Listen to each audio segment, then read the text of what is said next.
I think the biggest thing that's going to change in the next 12 months is awareness of PayTo and real-time payments, hoping that adoption will also pick up dramatically, but I think it really is about the awareness. I think we're seeing increasing momentum across the industry as people start to think about what does it mean for their organisation, what does that kind of journey sort of look like. And I think the message around this is going to be a multi-year journey, we're not going to change things overnight, and how people need to start thinking about that and thinking from a planning perspective and starting to think about what that change kind of effort's going to entail and really just starting on that journey. And I think today we heard some great examples of people saying it's really important to just get going, to test and learn. Obviously with new technology and a new partner, we did adopt possibly a slightly more conservative approach. It's a phased approach. So we've put in one-off payments that went live about 6 months ago, more successful than we expected. So we're really pleased about that. And then in the pipeline over the next 6 to 12 months will be to move it onto our app and into we've got a customer portal.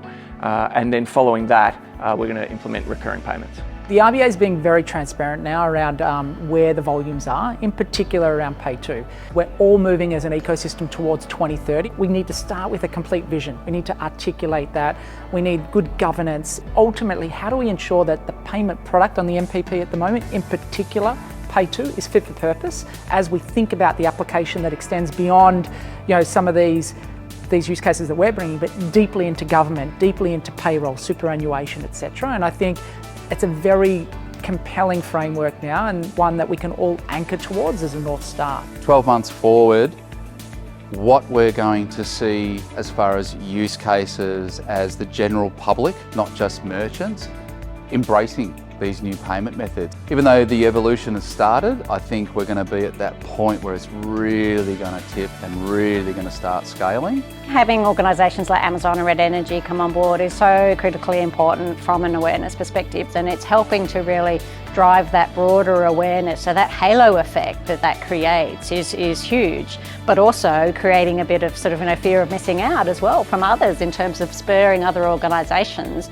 to think about what they need to start doing and how they need to kind of start to get on board as well. From our perspective, it's really useful to have a kind of guide around where are the risks and the things that as an industry we need to make sure we're focusing on, and having the opportunity to do that now where we're kind of 5 years out rather than further down the path when we've got less time. It's all about what we need to do now to set ourselves up for the future. We're really looking at real-time payments, real-time settlement, non-repudiation. We've got digital identity, so we just heard about Connect ID. You start bringing all those things together and it creates this really safe and real-time environment for transacting, and that's what really excites me. There's just so much opportunity right now, and it won't happen again once this all settles down for, I would assume, another couple of decades.